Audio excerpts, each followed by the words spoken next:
in this season as Nigeria prepares for yet another election in January 2027 is quite historic. Please, could you give yourselves a round of applause?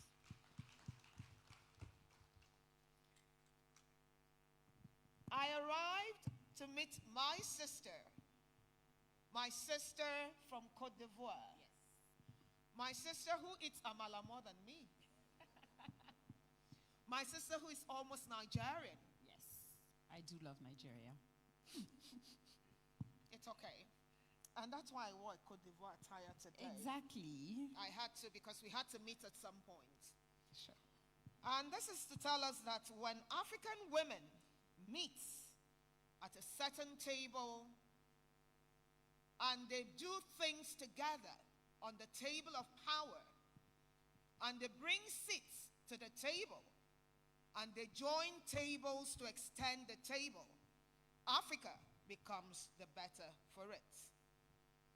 Your Excellencies, this is not setting the protocol, but before we go around to setting the protocol, permit me crave your indulgence that we all rise for the national anthem of the Federal Republic of Nigeria.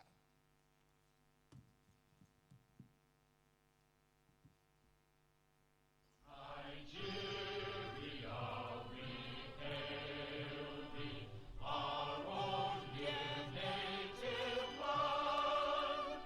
Though tribe and tongue may differ, in brotherhood we stand. Nigerians old and proud to serve our sovereign motherland. Thank you very much. And I think it will just be the right time to immerse you into the women's anthem of the Federal Republic of Nigeria. All across the nations, all around the world, women are longing to be free.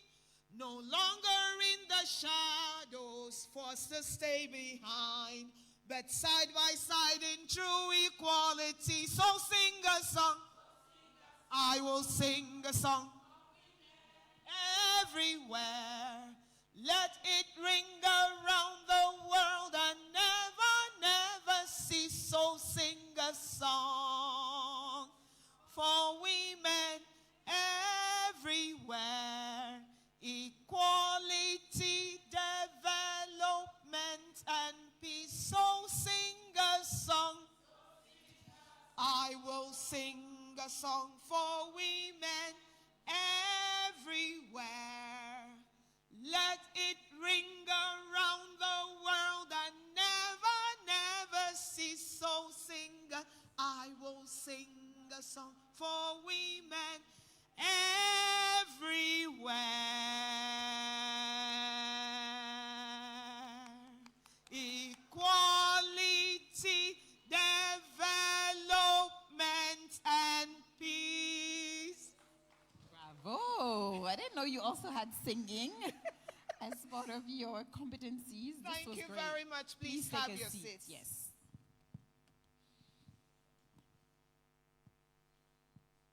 Your Excellencies, permit me say welcome to the Women's Political Leadership Forum West Africa, themed Accelerating Women's Political Participation and Leadership in West Africa.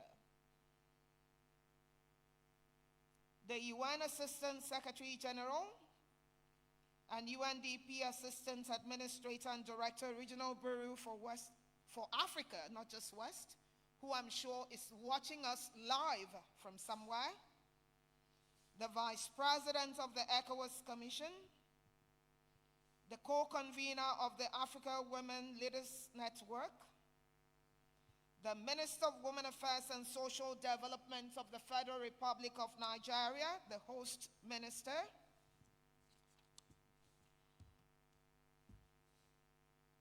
the Special Advisor to Mr. President of the Federal Republic of Nigeria on Policy and Coordination and Head of the Central Delivery Coordination Unit, Minister of Gender and Children's Affairs, Sierra Leone.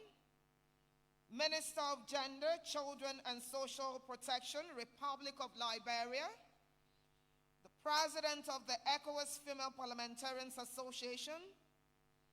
The Ireland Global Co-Chair and former Minister of Gender, Child and Family, Democratic Republic of Congo. The Director, Regional Program for Africa, UNDP.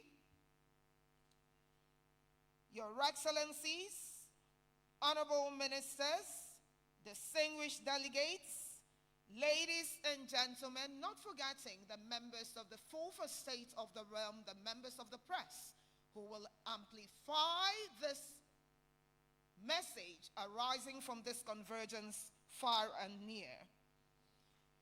My name is Glory Uzamaka Mfoniso Ohago.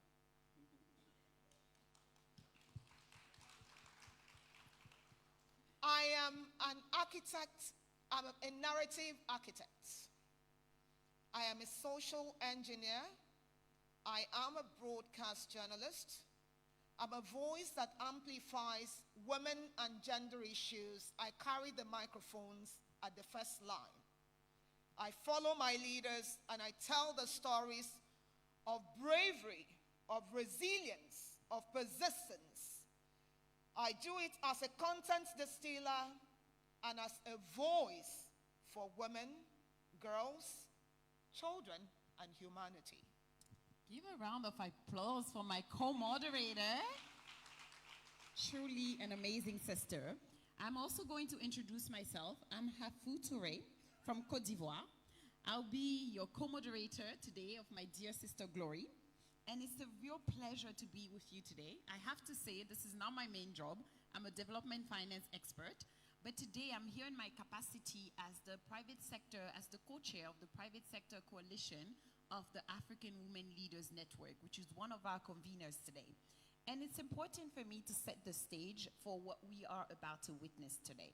First, I want to acknowledge all of the powerful coalition of institutions behind a single goal today. First, we have the ECOWAS Commission, the government of the Federal Republic of Nigeria, our host country, the African Union, the United Nations Development Program, UNDP, and the African Women Leaders Program. Please clap your hand for all of these conveners today.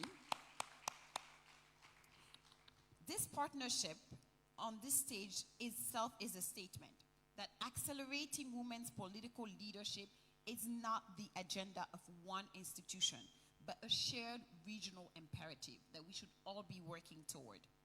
And the numbers tell us why this is an urgency.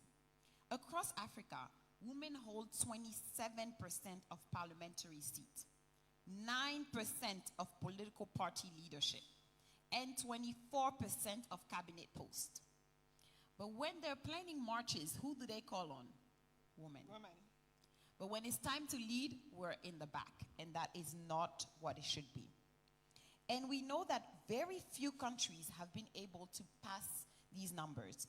We are below global average, and only Rwanda has been able to cross the 50% threshold for gender parity in parliament. We need to make these numbers move. And that is why this session matters. Because closing this gap requires the same tool we use in development finance. De-risking the process for women, building sustainable systems, and reaching the women who are ready to lead. And I'm sure we're all ready to lead here, right? Clap if you're ready to lead. Great. So we're ready. And ladies and gentlemen, over the course of this morning, we will move from commitments to action.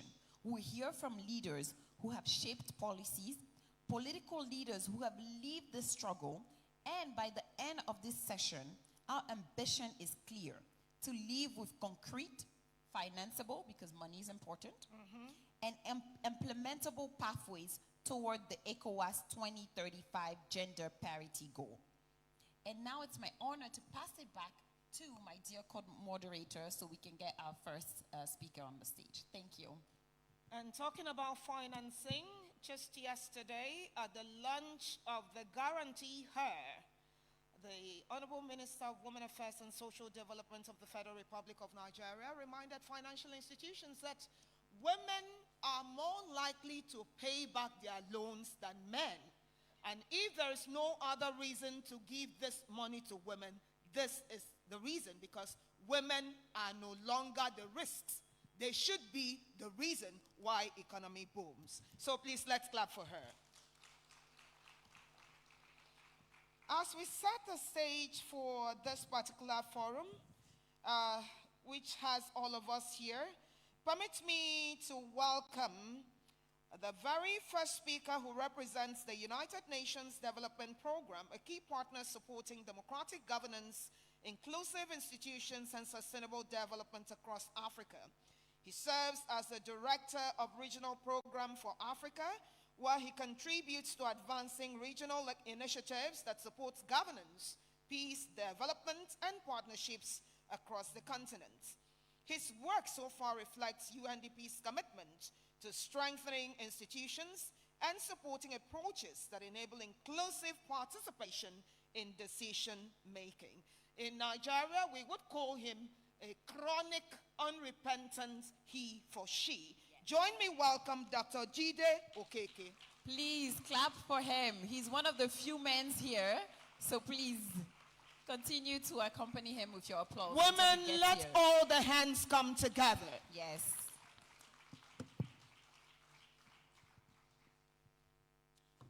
Good morning. On a day like this, I'm reminded of my mother. I'm sure she's probably not here. She's not listening to me today. But she decided to work incredibly hard. Olabisi Titilayo Okeke. It's such a privilege to be mothered by her. And sent me to good schools. And she would always say something in Yoruba for those that do not know how to speak Yoruba. The school that I decided not to go to, you would help me go to that school. And so I stand here today as somebody who is indebted to my mother. And it's remarkable that we are having a conversation today, because when I think about women leadership, it's clear that women make leaders. Women are also leaders. And more women would lead to peace, stability, and development on the African continent. Now, let me read my speech.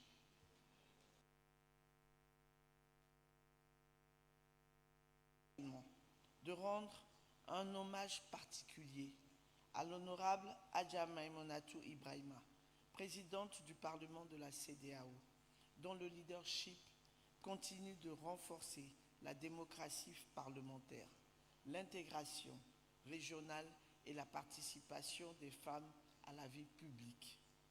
Son engagement constant constitue une sorte d'inspiration pour l'ensemble des femmes parlementaires de notre communauté.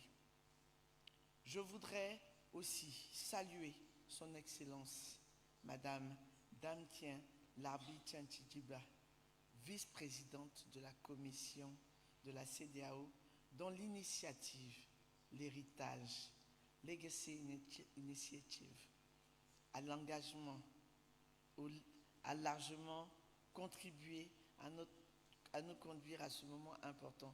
Je suis d'autant plus émue quand je le dis, parce que c'est notre avenir qui en dépend. C'est nos enfants, nos jeunes sœurs qui vont vouloir partir dans l'étape de la vie publique. Et donc, je suis vraiment émue quand je cite son nom, parce que c'est la ardente guerrière et combattante de ce projet-là. Merci beaucoup. À travers cette initiative, vous nous avez rappelé une vérité essentielle. Le leadership ne se mesure pas uniquement à ce que nous accomplissons nous-mêmes, mais aussi à ce que nous transmettons à celles et ceux qui viendront après nous. Préparer la relève n'est pas un simple geste de générosité, c'est une responsabilité institutionnelle de chacune d'entre nous. Aucune institution ne peut durablement se renforcer si elle ne prépare pas les femmes et les hommes qui auront demain la responsabilité de poursuivre son œuvre. Je tiens également à féliciter le département du développement humain et des affaires sociales de la commission de la CEDEAO sous la direction de l'honorable professeur Fatou Sarr Sow pour son engagement constant en faveur du renforcement de la participation et du leadership politique des femmes dans notre région. Je souhaite enfin saluer le leadership continental de son Excellence, Madame Bineta Diop, dont l'engagement de longue date en faveur de la promotion des femmes africaines demeure une référence et une source d'inspiration pour notre continent.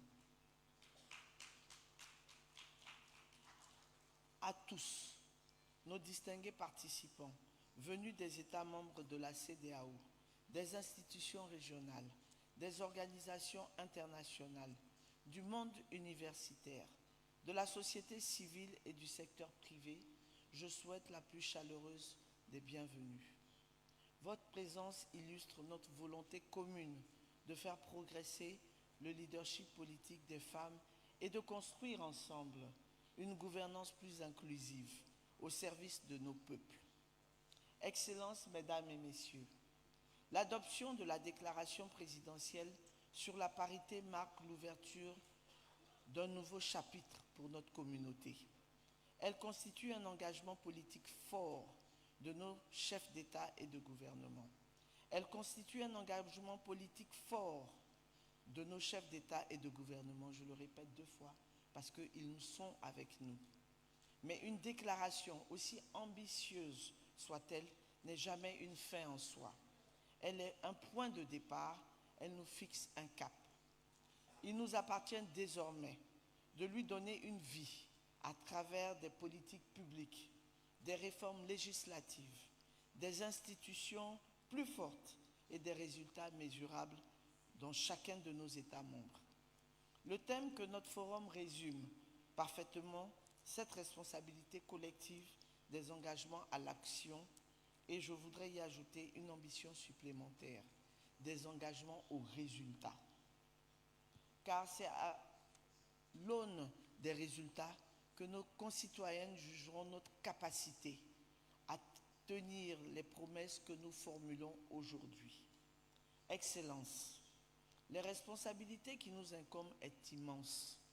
Nous devons faire en sorte que les engagements continuent dans la déclaration présidentielle et que se traduisent par nos réformes concrètes, des institutions plus inclusives et des progrès visibles dans la représentation, la participation et le leadership politique des femmes dans l'ensemble de notre espace communautaire.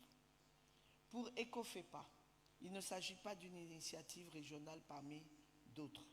Cette ambition est au cœur même de notre mission. Notre association occupe une position singulière à l'interface entre les engagements régionaux et la mise en œuvre dans chacune de nos États membres.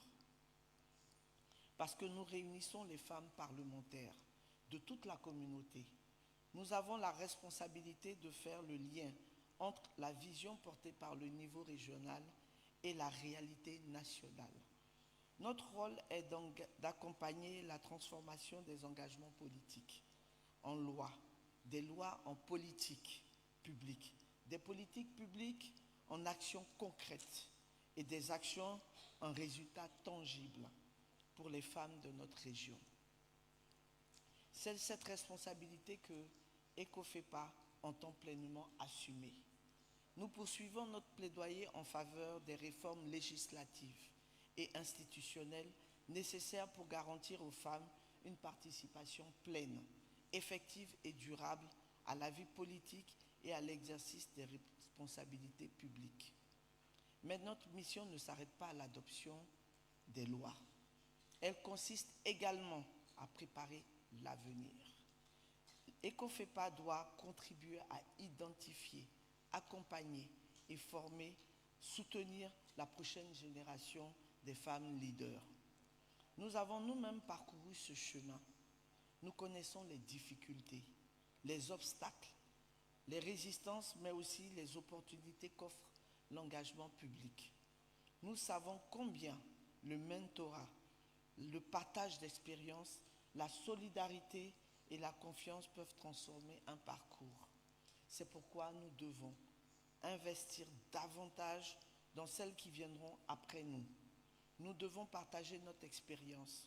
Nous devons ouvrir nos réseaux. Nous devons transmettre nos connaissances. Nous devons accompagner les jeunes femmes dans les partis politiques, dans les campagnes électorales, dans les institutions publiques et tout au long de leur parcours de leadership. C'est ce que nous avons eu et que nous devons transmettre. Le mentorat ne peut être occasionnel ni informel.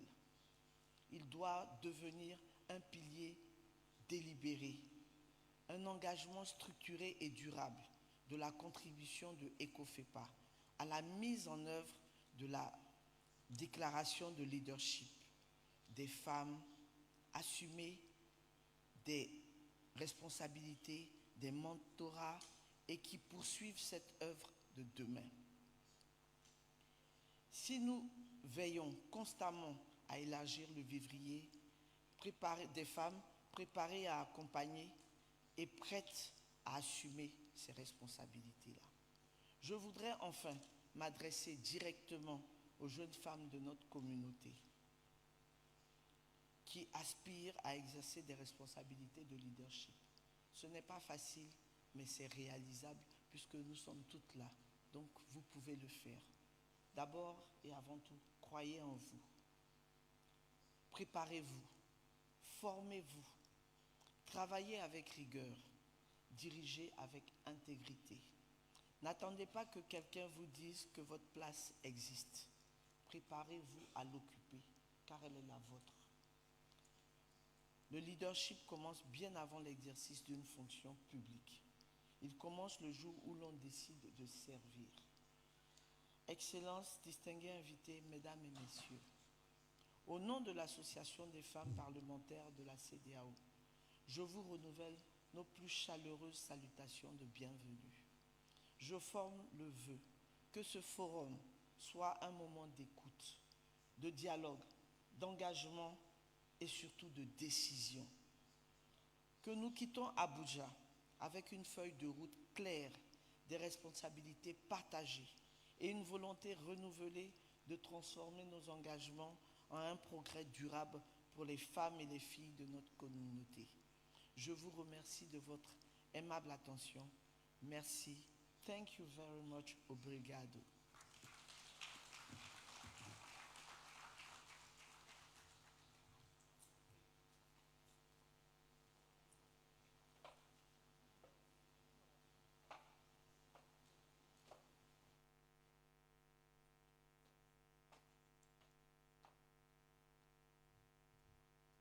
Because the world can wait for women to come to the stage and leave the stage. Please, a round of applause for Mam Chantal.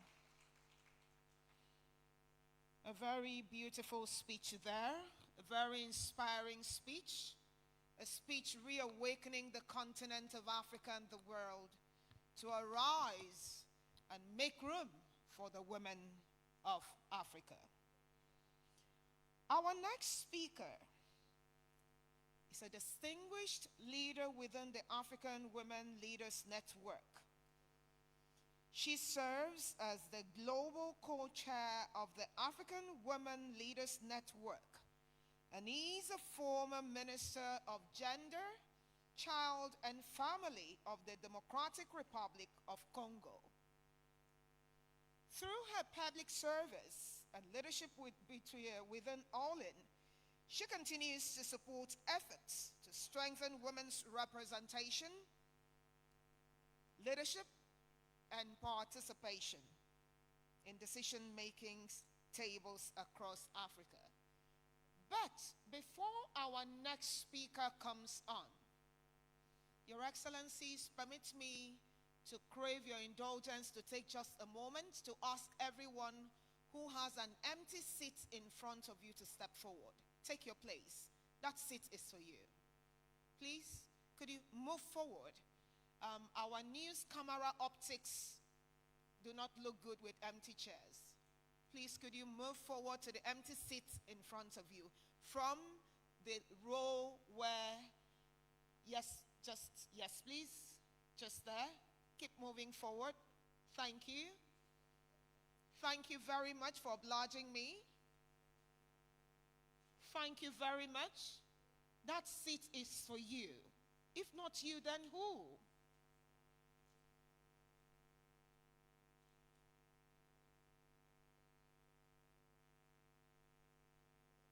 Ladies, please, if you still have an empty seat in front of you, fill up that seat.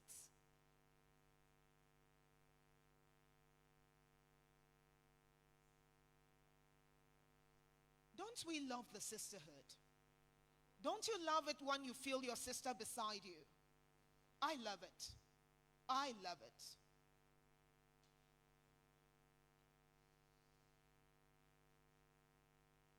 Thank you very much. Thank you. Please, a round of applause for yourselves.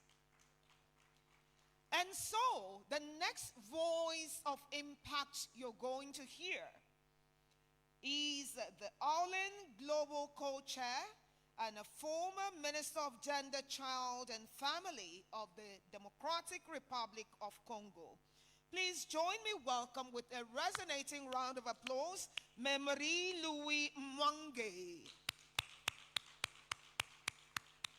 Please, shall we clap? Let's give her that welcome.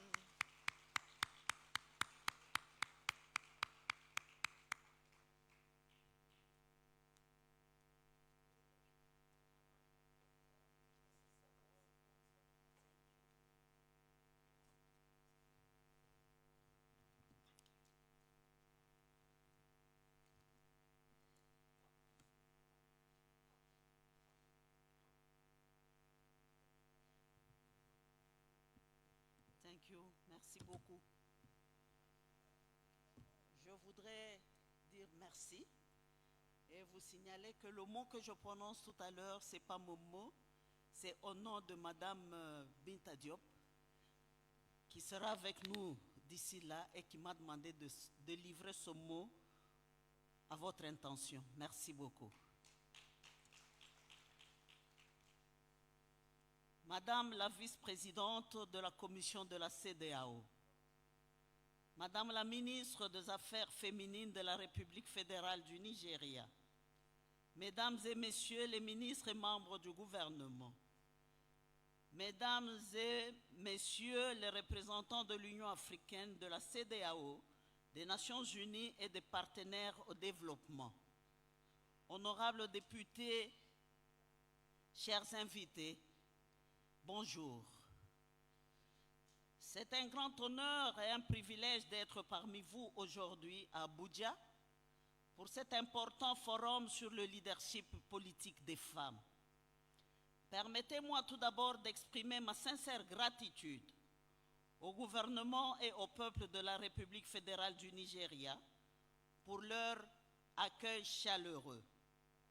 Madame la ministre, soyez notre interlocutrice auprès de votre gouvernement et transmettez-leur nos vœux les plus sincères de remerciement. Je tiens aussi à féliciter nos partenaires, la Commission de la CEDEAO et le Programme des Nations Unies pour le développement PNUD pour leur précieux engagement en faveur de la promotion du leadership politique des femmes dans notre région. Ce forum se tient à un moment décisif pour l'Afrique de l'Ouest. Dans toute la région, nous assistons à des transitions démocratiques, à des réformes constitutionnelles, à des processus électoraux et à un regain d'aspiration à la paix, à la stabilité et à une gouvernance inclusive.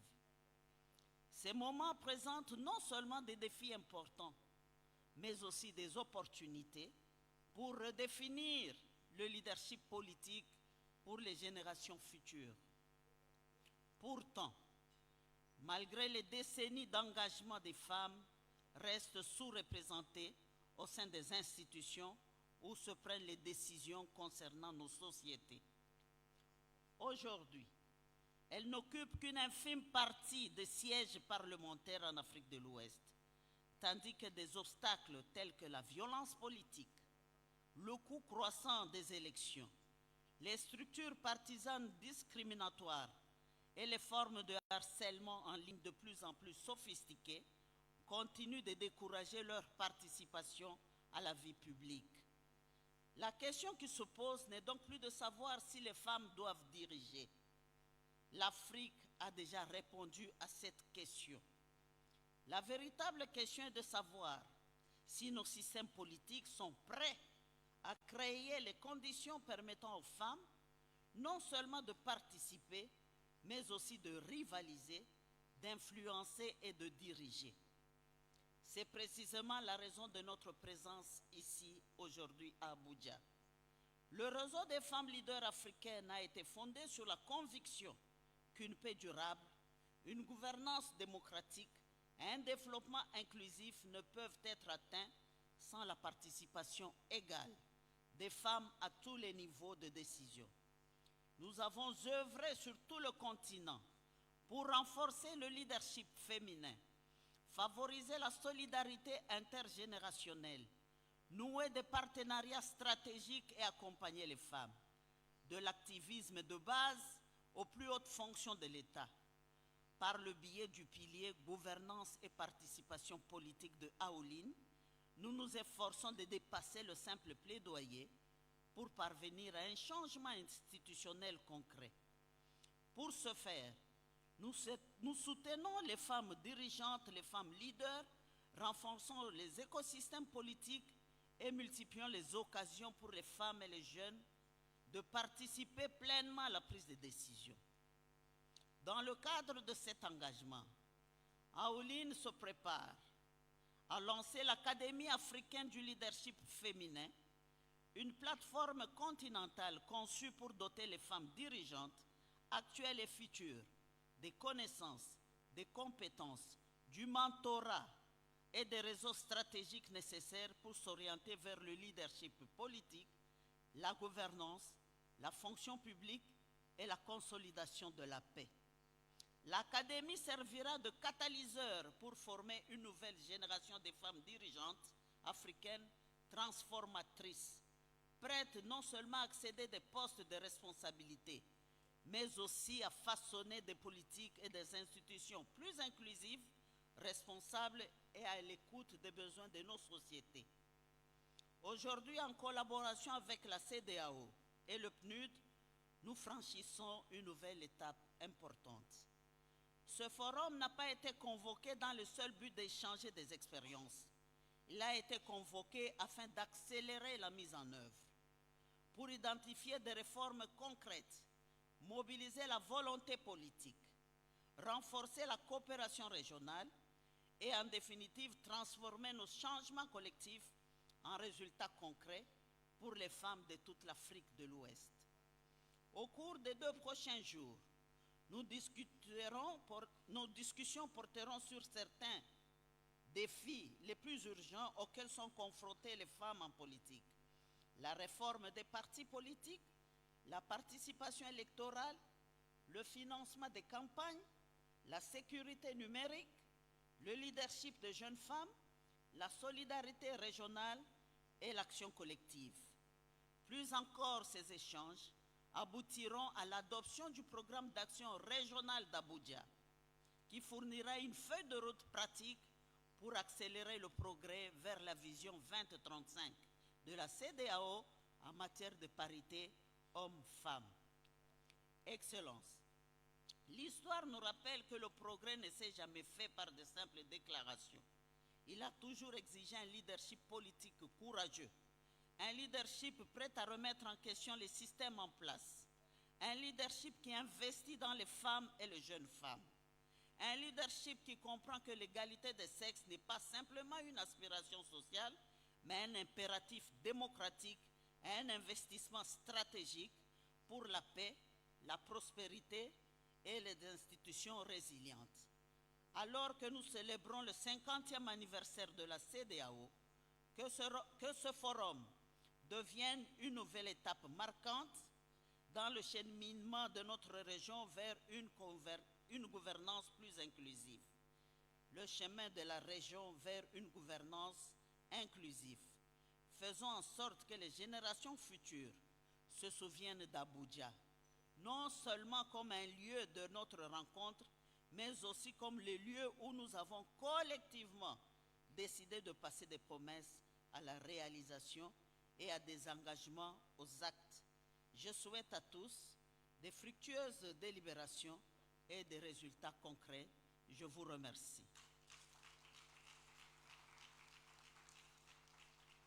Please continue with your applause for Maman Marie-Louise. That's how I like to call her.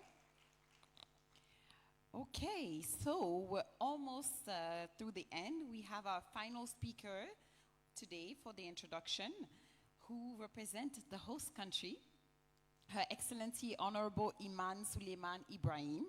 She serves as Minister of Women Affairs and Social Development of the Federal Republic of Nigeria, where she leads national efforts focused on advancing women's empowerment, social development, and inclusive policy. As host country minister, her participation reflects Nigeria's commitment to strengthening regional dialogue and action on women's leadership and participation. Please put your hands together for the Minister of Women Affairs of Nigeria. Thank you very much. May I start by recognizing Her Excellency Senator Dr. Chantal Fani, the President of the ECOWAS Female Parliamentarians Association. May I also recognize Her Excellency Danti Chanchi Bija. I got it. The Vice President of the ECOWAS Commission. May I also respectfully recognize my colleague from Sierra Leone, my sister Aissa Chamoy. Over the past few years, we've grown to become sisters, not just colleagues. May I also recognize Honorable Bemi Koli, my colleague from Liberia, Minister for Gender, Children, and Social Protection. Welcome to Nigeria, Bemi. May I recognize also the co-conveners of this program, Benita Diop, co-convener African Women Leaders Network. May I recognize her partner at the Aulin, Maria Louise Mwanji, also a co-chair and a former minister from the Democratic Republic of Congo. May I recognize the he for she in this room, Jide Okeke, Director of Regional Programs for the UNDP. May I recognize my dear sister. For some people, she's the head girl. For me, she's my role model. Hajia Hadiza Bala Usman, SA to Mr. President on Policy and Coordination. May I recognize my mentor from Harvard, Her Excellency Kolbari, the former Minister for Economy, Finance, Development, and Foreign Affairs from Burkina Faso. Thank you so much for your mentoring. Thank you for all the support that you give me on this role. May I recognize all distinguished delegates from all other West African countries. I would like to also recognize Her Excellency Iwerelu Bisifayemi, former First Lady of Ekiti State, one of my mentors as well. I recognize you. She's done a lot for gender in Nigeria. May I recognize all members of civil society. May I recognize all women leaders of their respective groups. May I recognize all invited guests, distinguished ladies and gentlemen. Great African women. Welcome to Abuja, the capital of Nigeria, one of the most beautiful cities in the world. I'm sure you all agree. And I hope you're enjoying our hospitality, because Nigerians are the most hospitable people that I know. It is my singular honor, on behalf of the federal government of Nigeria and the good people of the Federal Republic of Nigeria to warmly welcome you to Abuja for this high-level Women's Political Leadership Forum. Your presence is a powerful affirmation that women's political leadership is no longer simply a matter of representation. It's a strategic imperative for democratic consolidation.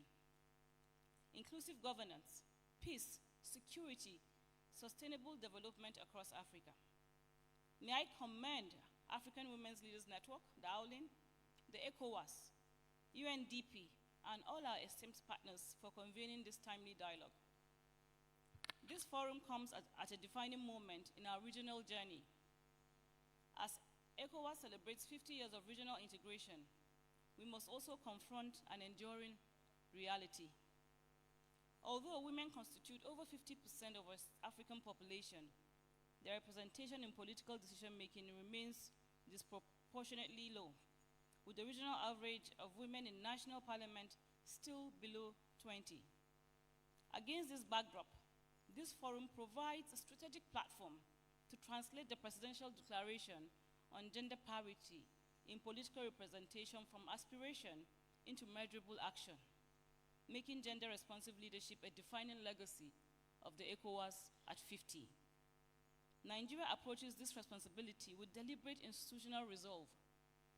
We're concluding the end-term review of our National Gender Policy 2021-2026 while laying the foundation of a third-generation national gender policy that responds to the emerging national realities.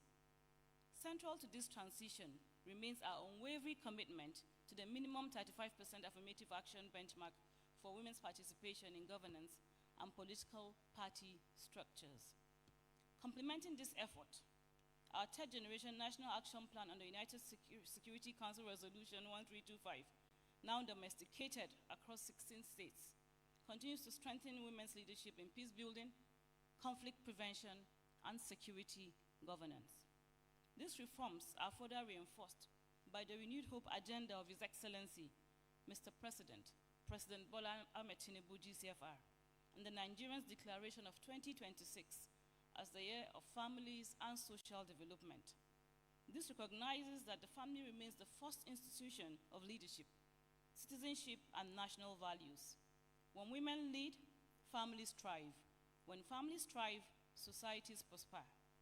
This philosophy is reflected in our social protection architecture, where women account for over 70% of beneficiaries of major national social investment programs and economic empowerment initiatives, demonstrating that investing in women delivers measurable returns for households, for our communities, and for our national development. Ladies and gentlemen, at the subnational level, we're witnessing encouraging and transformative progress that dispels any negative narrative around stagnation. States such as Kwara and Ekiti have already exceeded the 35% affirmative action benchmark in key areas of governance and political inclusion. Thank you. Demonstrating that deliberate policy commitments yields measurable results. This growing momentum across progressive states reflects a shifting landscape where gender inclusion is increasingly being institutionalized rather than treated as an exception. And it underscores the importance of scaling these best practices nationwide to ensure that every state aligns with the national aspiration for equitable representation. Encouragingly, the trajectory is more positive within the appointive leadership. Under the renewed hope administration of His Excellency, Mr. President, President Bola Ahmed Tinubu, GCFR, women currently constitute approximately 17 to 20% of the Federal Executive Council, while occupying over 30% of senior management positions across federal civil service. Significantly, since 2015, Nigeria has consistently entrusted the office of the head of civil service of the Federation to distinguish women, affirming the confidence reposed in women's competence, integrity, and administrative leadership. Similarly, dear delegates, progress is evident across the judiciary, where women now constitute approximately 1/3 of judges in Nigeria, Nigerian superior courts, courts of record, and are increasingly leading key judicial, regulatory, and professional institutions. Overall, women make up about 33% of judiciary in Nigeria, reflecting a steady advancement and the gradual dismantling of long-standing structural barriers within the justice system. I'm pleased to note that the Solicitor General of the Federation, the Chief Justice of Nigeria, the President of the Court of Appeal, the Director General of the Nigerian Law School, and the most recently President of the Nigerian Bar Association are all women. These landmark appointments provide compelling evidence that women continue to excel when entrusted with leadership responsibilities and serve as a powerful reminder that merit, when allowed, prevails, no gender. Progress is equally evident within our security architecture, where barriers continue to fall through the appointment of women into strategic leadership positions across the armed forces, the Nigerian police force, the intelligence agencies, and paramilitary services. This milestone reinforces a simple truth. When opportunities are deliberately created, women consistently excel. It may also interest you to note that the current head of the Nigerian Immigration Service is a woman. Nigeria has equally recorded the appointment of its very first female Deputy Director General within the intelligence community. Thank you. Ladies and gentlemen, political leadership must also rest on a strong foundation of economic empowerment. Nigeria's National Women's Economic Empowerment Policy of 2023-2028 estimates that closing the gender gap in economic participation could contribute a whopping $229 billion to Nigerians' gross domestic product. This vision being advanced through the $540 million investment of the Nigerian for Women Scale-Up program, supported by the World Bank in collaboration with the subnationals, which targets a minimum of 5 million women directly and estimated 25 million Nigerians indirectly. Already, over 460,000 women have been organized into a more structured collective group and have collectively mobilized over 4.4 billion of their own money, demonstrating that economically empowering women becomes stronger civic and political actors. This expanding economic agency is now translating into the unprecedented political mobilization. Earlier this year, women from 774 local government areas of Nigeria united under the banner of the Power of 10 Million, One Voice, One Movement, One Choice. Organized across Nigeria's 8,809 electoral wards, this movement seeks to mobilize more than 10.5 million women into a coordinated national constituency for democratic participation. Through the presentation of the Nigerian Women's Charter for National Development, Nigerian women declared their readiness to not merely vote, but to shape policies, to influence governors, and to define the nation's future. The same leadership capacity is equally reflected within Nigeria's corporate sector. Currently, women lead 11 out of 24 Nigerian commercial banks, representing approximately 45.8% of banking chief executives. Thank you very much. While occupying more than 31% of corporate board seats nationwide. At the Central Bank of Nigeria, women constitute to hold strategic executive positions, including 25% of deputy governor's position. This achievement demonstrates that whatever institutional barriers are lowered and merit is allowed to flourish, women lead with excellence, innovation, and measurable results. Distinguished ladies and gentlemen, the evidence before us is compelling. Across Africa, the continent does not suffer from deficit of capable women. It continues to contend with structural barriers that limit opportunities. While the global average of women's representation in national parliament has risen to approximately 27%, Africans' representation in many countries remains significantly below the benchmark, with persistent gap in both legislative and executive leadership. Our task over the next 2 days is to therefore set clear to transform political commitments into enforceable legislation, strengthen affirmative action frameworks, expand financing for women candidates, deepen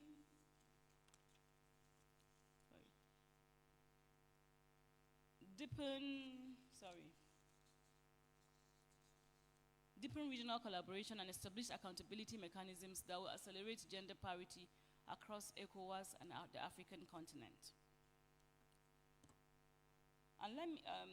But foundation and movements are not enough on their own.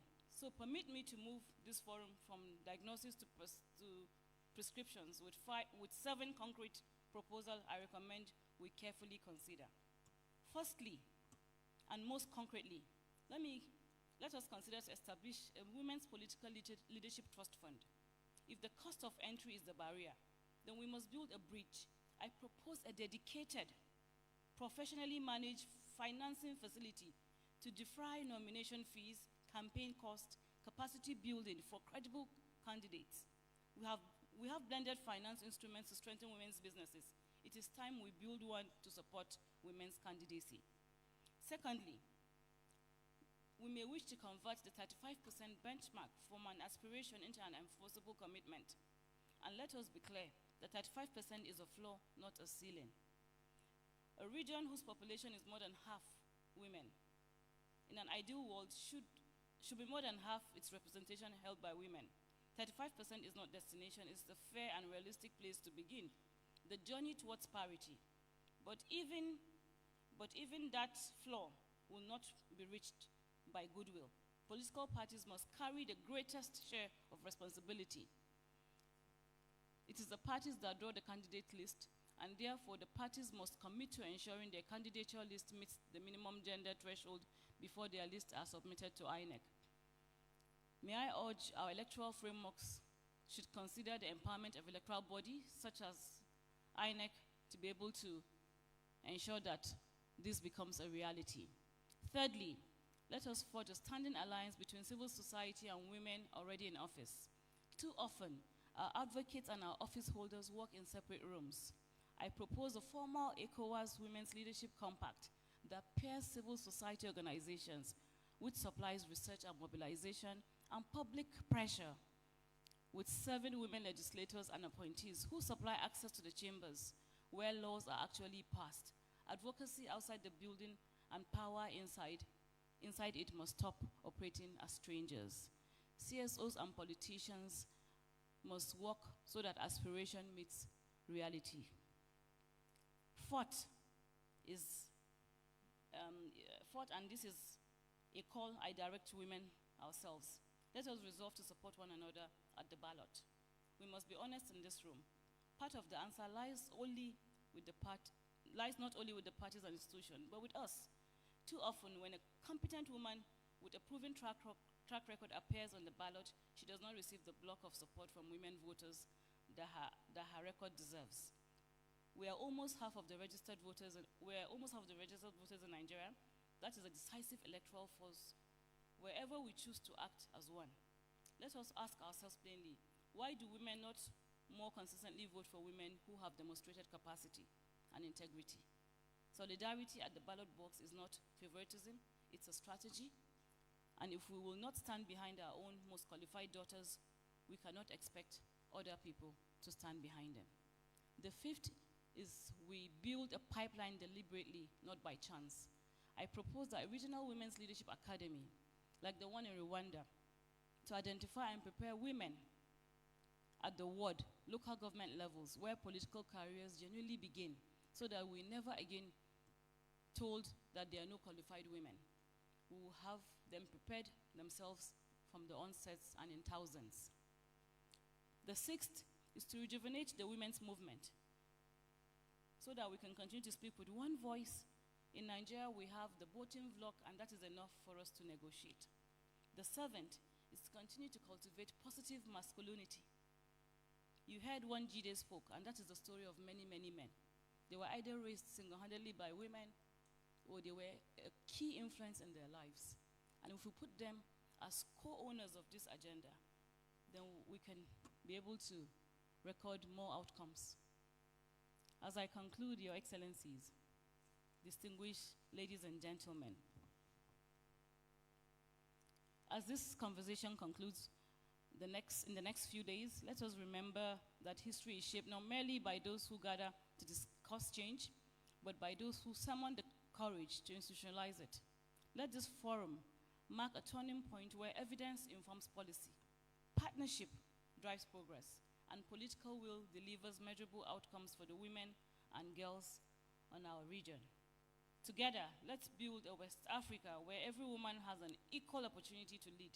Every democracy benefits from a full strength of its people, and every nation prospers because it has chosen to be inclusive than exclusive. I thank you for the kind attention.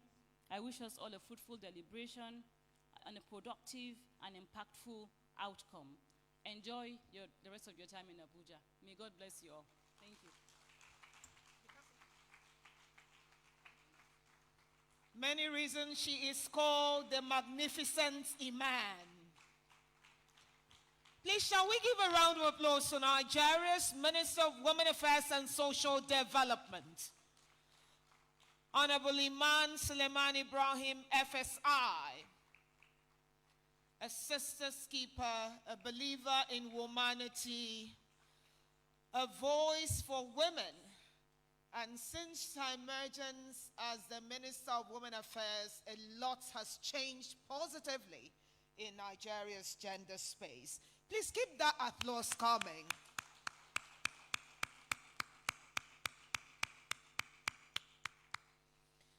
Thank you very much, Honorable Minister.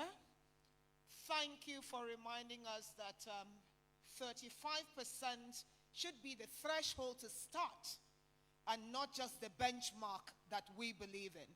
And that's the message African women are taking back wherever they go to for their conversations on the table of leadership. Thank you to all our distinguished speakers for your inspiring welcome remarks and for reaffirming the importance of collective action in advancing women's political leadership across West Africa. Please, shall we give all our speakers a round of applause? All right, Your Excellencies, it is now time to hear from the voice of the future. One of the things the children of Nigeria did ask for when they visited the Honorable Minister, they asked her, why can't we have a Ministry of Children's Affairs with a child as the minister? Because Nigerian children are saying that anything done without us is against us and it's not for us. And mothers of Africa, African women have understood that importance. And that's why we're going to hear the voice of an African child who is going to enthrall us and send a message through poetry and storytelling, which have long served as powerful tools for expressing hope, challenging barriers, and imagining new possibilities. Our next voice reflects the journeys of women leaders across West Africa, their resilience, their contributions, and aspirations for a more inclusive continent of Africa. Please join me welcome the voice of the future, the Zara Source Zara. Join me welcome spoken word artist Fatima Zara Abdullahi. Please, let's make her feel welcome. This morning, I would like you to say to yourself, I am beautiful and industrious. Good morning, everyone. My name is Fatima Zara Abdullahi, and I am a spoken word poet. Those who say women are powerless do not know what it feels like to have an African mother. Women who will give you one paragraph instruction by just batting their eyes. I learned from my mother that a woman is a storm as well as a soft breeze. God wanted to show the world what strength and resilience look like. So he made women, scattered them around the world, and planted them in the midst of chaos, so that growth can teach us that new beginning is a beautiful thing. Women like Ellen Johnson Sirleaf, who nurtured Liberia out of civil war. Women like Hajia Gambo Soaba, who carried the pain of generation so we all can have a place at the seat of power. Women like Amina J. Muhammad, an epitome of excellence and progress, who is showing the world that sometimes what a man can do, a woman can do even better. Women like Ngozi Okonjo-Iweala, who teach us that we should never put a limitation on our ambitions. Women like Alhani Islam, who turned a poem into a manifesto for a better future. Your big heart is the reason dreams can find place here. And look how far you have come, breaking stereotypes and changing the status quo. There was a time when education of a girl only ends in the kitchen. But these days, women are cooking in the seats of power, making policies and leading the charge for change. Women are eating good and leaving no crumbs. You are proof that greatness has no gender bias, that anyone can be anything regardless of where they come from. And yes, the journey is far from over. We still need more women to make way for girls like me. More women as governors, more women as senators, more women as presidents, more women as directors and CEOs. Because the future is ours to be taken. And whenever a nation reaches for greatness, women will be there calling the shot. So today, my lovely and beautiful women, never forget that you're everything this world needs to be whole. Experiencing the best version of you is how we begin to climb to the top. Thank you.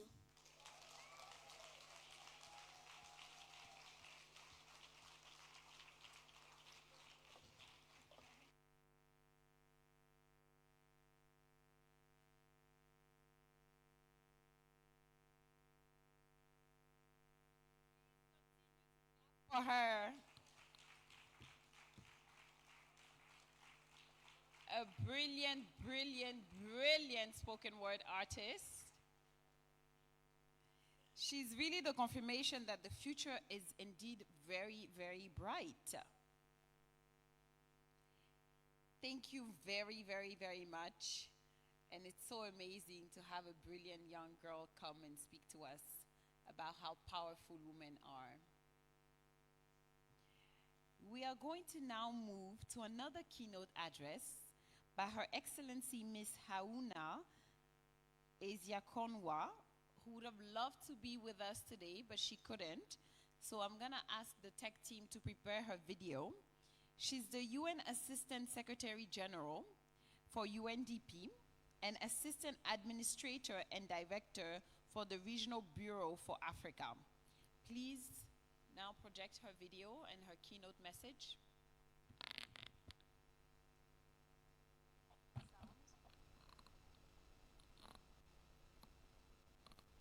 Can we check for the sound and start over, please?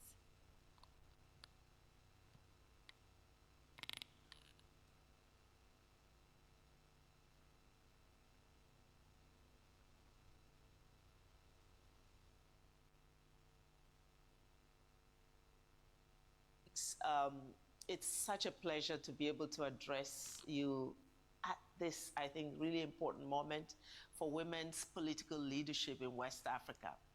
You know, this continent, Africa, has no shortage of women with the ability, the ambition, the resolve, and the commitment to lead. Yet I think too many women continue to really face entrenched financial, institutional, social, and indeed cultural barriers that limit their entry into political life and constrain their influence once they actually attain office. And across Africa, we know that women hold only 27% of parliamentary seats, 9% of political party leadership positions, just 13% of senior executive positions, 24% of cabinet posts, and 25% of local government seats. That's simply not enough. This exclusion has consequences for society as a whole, greater representation of women in political leadership is associated with stronger democratic legitimacy, but also more inclusive policies, improved peace, and also development outcomes. Our task is really not to ask women to adapt to the unequal political systems that they face, but really to transform those systems. It is in response to this challenge that UNDP, in partnership with the African Women Leaders Network and the African Union, established the African Facility for Women in Political Leadership.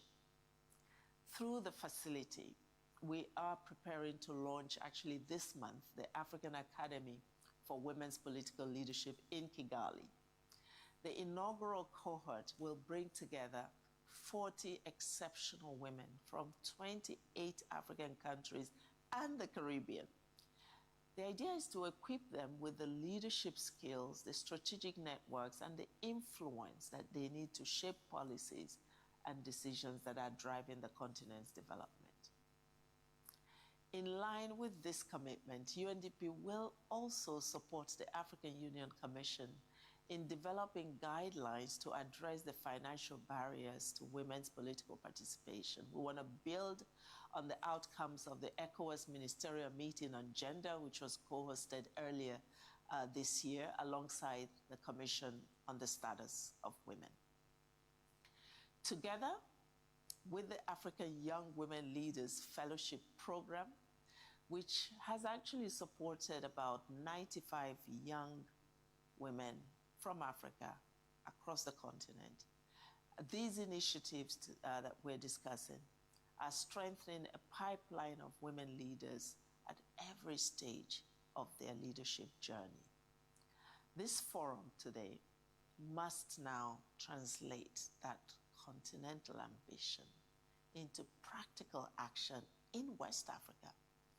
It needs to build on the momentum that was generated by the ECOWAS Gender Parity Declaration, and congratulations to ECOWAS on that. The region is navigating elections, governance reforms, and of course, political transitions that are quite complex. And these will shape the democratic trajectory of the region for decades to come.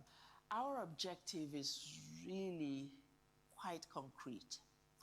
By the close of this dialogue, we must have an actionable plan to address all of these challenges, the financial, the institutional, the social, the cultural, and of course the digital barriers to women's political participation.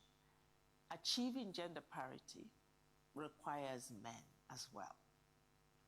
It requires them to recognize that women's political leadership is not a concession, but essential to stronger democracy, and to act as genuine allies by challenging discrimination, sharing political space, and of course removing the barriers to women's leadership.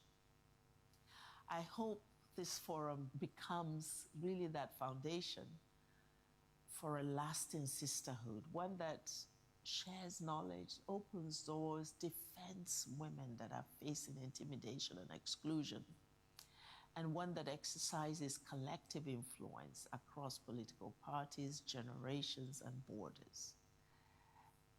Let it also mark a decisive shift from representation to influence, from isolated achievement to collective power, and from declarations to delivery. I want to assure you that UNDP stands ready to accompany you on this journey. Please continue to count on our partnership.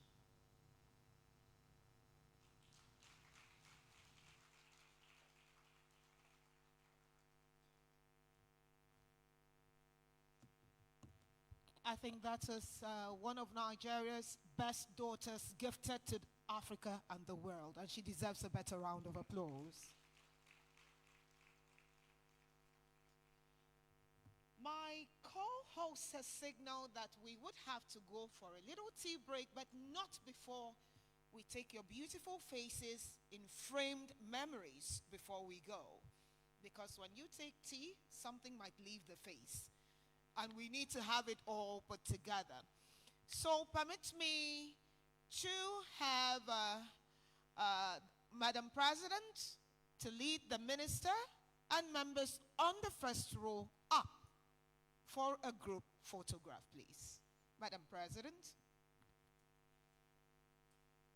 lead the minister and all. This is a power photo, and Mr. Jide is going to be the topic in this photo. A great he for she. Shall we clap for him, please?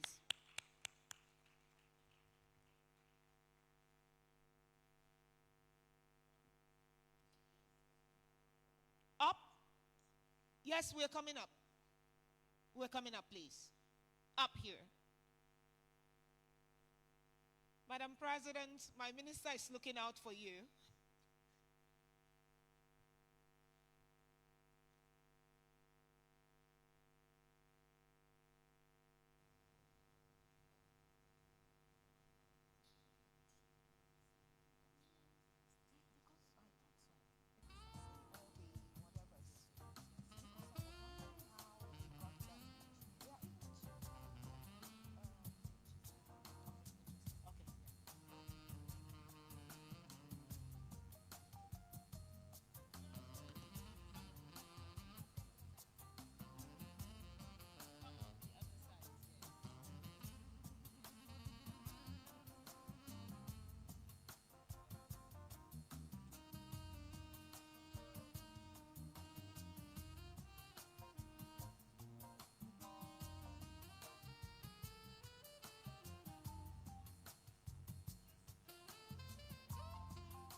Please, could you take one step back? One step. Thank you. Are we okay?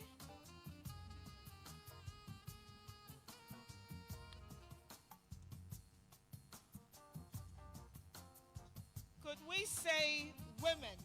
1, 2, 3, and we say women.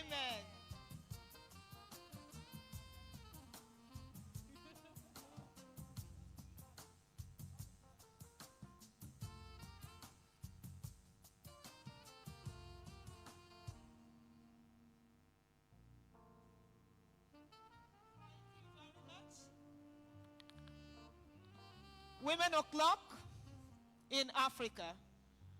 My Honorable Minister and Madam President, ma'am, as you go back to your seats, I have just been informed that before the tea, we have to take one more keynote speech. Forgive me there and forgive us for the mix. And this speech is a keynote which will represent regional institution at the center of West Africa's integration and collective action. The next voice we are going to hear provides leadership within the Commission's governance structures and contributes to advancing regional priorities, including integration, peace, security, development, and inclusive participation. Her role reflects ECOWAS's continued commitment to strengthening regional cooperation and advancing initiatives that support women's empowerment and gender equality.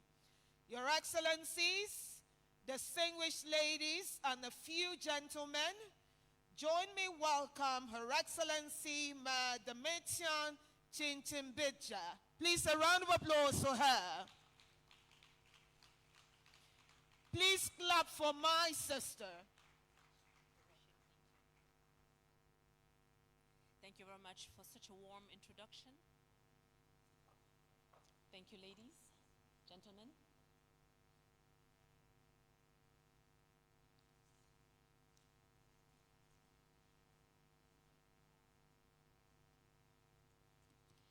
Honorable Iman Suleiman Ibrahim, Minister of Women Affairs and Social Development of the Federal Republic of Nigeria, Honorable Dr. Aissata Mahoy, Minister of Gender and Children's Affairs from Sierra Leone, Honorable Gbemi Horace Kohli, Minister of Gender, Children and Social Protection from the Republic of Liberia, Her Excellency Mrs. Ahuna Izia Kunwa, who's just joined us virtually, UN Assistant Secretary General, UNDP, and the Director of the Regional Bureau for Africa, Her Excellency Dr. Chantal Fani, President of ECOFEPA, Senator of the Republic of Côte d'Ivoire, Her Excellency Madame Bineta Diop, co-convener of the African Women Leaders Network, AWLIN, our wonderful he for she, Mr. Jide Okiki, Director of the Regional Program for Africa at UNDP, honorable representatives of ministers of gender of all our member states, all women leaders, ladies and gentlemen, thank you very much for joining us today. There are moments in the life of a community when it has the opportunity to shape history. I believe this is one of those moments. Just days ago in Freetown, Sierra Leone, at the summit of the future of regional integration in West Africa, the authority of ECOWAS heads of state and government adopted the Presidential Declaration on strengthening the representation of women in political leadership in the ECOWAS region. The initiative was conceived as part of the legacy, the 50th anniversary celebration of ECOWAS, which we commemorated last year. It was intended to not only honor 5 decades of regional cooperation, but also to leave an enduring foundation for the next chapter of our community, one in which the leadership of our region more fully reflects the talents, experiences, and aspirations of all our people.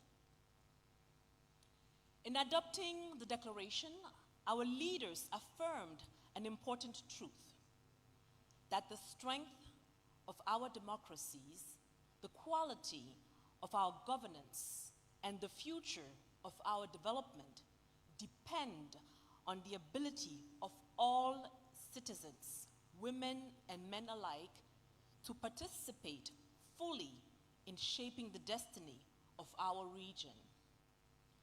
The adoption of both the Pact of the Future of Regional Integration and the Presidential Declaration demonstrated the intentionality of our leaders in charting a more inclusive and people-centered course for the future of our regional integration.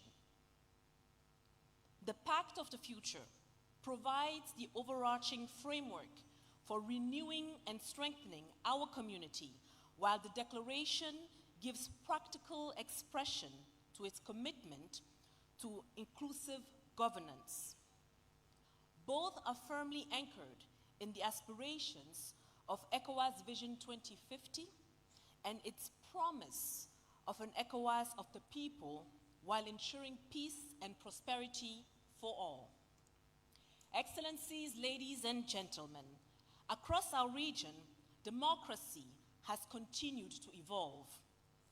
We have strengthened institutions, supported electoral processes, and deepened regional cooperation. These efforts have helped to establish ECOWAS as an important force for peace, stability, and democratic governance. Yet one significant challenge continues to prevent our democracies from fully reflecting the people they serve: the persistent underrepresentation of women in political leadership. Women constitute more than half of our population and make indispensable contributions across every sphere of society. They lead businesses, sustain families and communities, build peace, drive innovation, and contribute immeasurably to economic and social progress. Yet, their presence in the institutions and processes where decisions are made remain far below the scale of their contribution in public life. Today, women occupy only 18.5% of parliamentary seats across West Africa, and that number is even dropping, well below the African average of 25% and the global average of 26.5%. Several ECOWAS member states have demonstrated commendable leadership through legislative and policy reforms, including gender quotas and parity laws, aimed at opening political space and expanding opportunities for women's participation and leadership. These reforms mark important progress and offer valuable lessons for the region.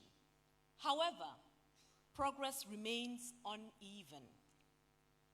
Excellencies, ladies and gentlemen, strengthening women's political leadership is not only about correcting a long-standing imbalance. It is also central to the economic and social progress of our region. The International Monetary Fund estimates that closing the gender gap could increase economic output by 10 to 35%, depending on national circumstances. Behind those figures are real possibilities. The World Bank similarly estimates that countries lose approximately 14% of their human capital wealth when women are unable to fully participate in economic and public life. These findings reinforce what many of our communities already understand. Institutions become more responsive, economies more productive, and development more inclusive when we make full use of our human capital potential. This conviction lies at the heart of the Presidential Declaration. The Declaration provides a regional framework for action and calls for sustained engagement by member states, ECOWAS institutions, and all sectors of society. It calls upon member states to strengthen constitutional, legal, and policy frameworks that create an enabling environment for women's political participation and leadership. It encourages political parties to review their nomination processes, internal structures, and leadership practices so that women have genuine opportunities to compete for elected office and participate in decision-making within their parties. It calls for greater investment in leadership development, mentorship, capacity building, and networks of support for women seeking public office. It recognizes political financing as a major barrier and calls for measures that improve women's access to campaign resources and other forms of political support. It further emphasizes the need to address restrictive social norms through education, advocacy, and constructive engagement with civil society organizations, academia, and the media. Importantly, it envisages a central role for the ECOWAS Commission in supporting implementation through regional coordination, technical assistance, peer learning, the exchange of best practices, and mechanisms for monitoring progress. Excellencies, ladies and gentlemen, over the course of the next 2 days, we are called to rub minds over how to best move decisively from shared commitment to a practical and coordinated program of action. Each participant brings a distinct mandate, experience, and sphere of influence. The value of this forum will therefore rest on our ability to bring these different contributions together around a shared and sustained implementation agenda. As we begin this important endeavor, allow me to acknowledge those whose commitment and leadership made the Presidential Declaration a reality. I would like to express my profound appreciation to the ECOWAS Authority of Heads of States and Government for their vision in adopting the declaration and for demonstrating their commitment to strengthening the inclusion of women and their participation in public life. I extend my sincere gratitude to Dr. Omar Aliou Touré, President of the ECOWAS Commission, and to the entire management team of the Commission for their unwavering support throughout this process. I wish to pay a special tribute to our sister, the Honorable Dr. Aissata Mahoy, Minister of Gender and Children's Affairs of the Republic of Sierra Leone. During the Sierra Leone's just concluded tenure as chair of ECOWAS, the Honorable Minister provided active and support to this initiative from its inception through its adoption. Her leadership was instrumental in advancing the process and bringing it to fruition. My warm gratitude also goes to the Honorable Minister of Gender, Children and Social Protection of the Republic of Liberia, our dear sister, Her Excellency Bime Horace Colley, for her consistent support. I wish to acknowledge with deep appreciation the ECOWAS Female Parliamentarian Association, ECOFEPA, under the leadership of its president, my beloved elder sister and auntie, Her Excellency Senator Chantal Fanny. Through her steadfast commitment to mentorship, knowledge sharing, and the deliberate nurturing of future women leaders, ECOFEPA continues to strengthen the pipeline of women prepared to lead our region into the future. My appreciation also goes to the dedicated staff of the ECOWAS Commission and community institutions, in particular the ECOWAS Gender Development Center, for the diligence and professionalism that has helped to lay the foundation upon which we stand now. I wish to express my sincere appreciation to the United Nations Development Program Regional Bureau for Africa, led by Assistant Secretary General, our dear sister Ahuna Isiakonwa, and to her entire team for their steadfast partnership. As ASG, Ahuna embarks on her new leadership role as the UN Secretary General's Special Advisor on Africa. I extend my warmest congratulations and I wish her every success in this important new chapter of service. I have every confidence that Africa will continue to benefit from her vision, experience, and deep commitment to the continent.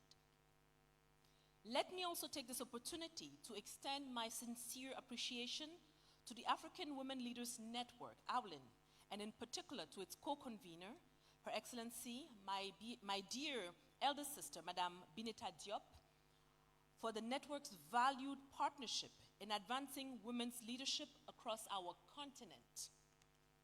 Madame Diop's vision, advocacy, and tireless efforts over many years have inspired women across Africa to pursue leadership, overcome barriers, and strive for greatness. Her example reminds us of the difference that determination, consistency, and courage can make, and we remain deeply grateful for her enduring contribution to our common cause. To the institutions, civil society organizations, women leaders, and development partners who believed in this initiative and supported it throughout the process, I offer my sincere gratitude. please allow me to express, on behalf of all of us, our sincere appreciation to the government and of the people of the Federal Republic of Nigeria for graciously hosting this forum and for the warm hospitality extended to all participants.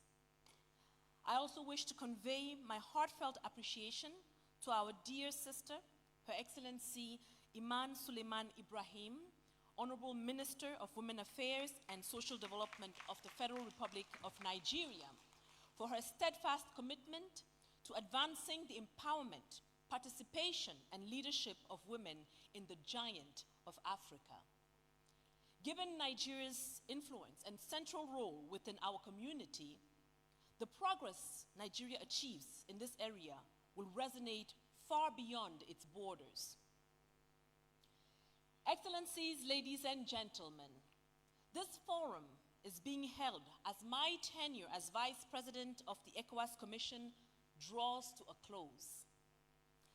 It is particularly gratifying to conclude my mandate on a note of hope. Hope that the declaration of our leaders will open new pathways for women, strengthen our institutions, and contribute to a more inclusive future for our region. It has been my profound honor to serve the people of West Africa in this leadership capacity. I remain deeply grateful for the confidence placed in me and for the opportunity to contribute in my own way to the continuing journey of our community. I also wish to thank everyone here present and the many colleagues and partners across our region for the support, cooperation, and friendship extended to me throughout my tenure. Excellencies, ladies and gentlemen,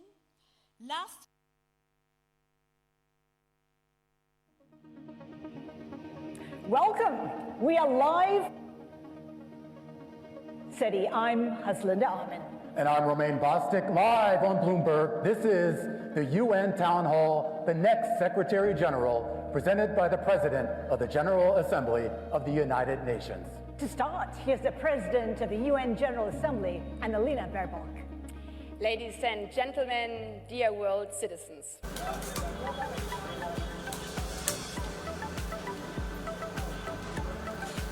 I am Salma Tabak, television executive producer.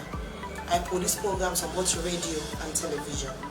I'm a news anchor, a presenter, an announcer on radio. I enjoy what I do because I serve a public service broadcaster. It's a pleasure to work with yourselves. I am Tilly Koma, Head of News and Current Affairs Unit, Zion Broadcasting Corporation. Our news hour now covers several segments. We have entertainment, business, weather, sports, ferry schedule, and human interest stories, not forgetting politics. We are doing all that to keep you people posted on what's happening all over the country. Thanks for being with us at SLBC. Keep blue.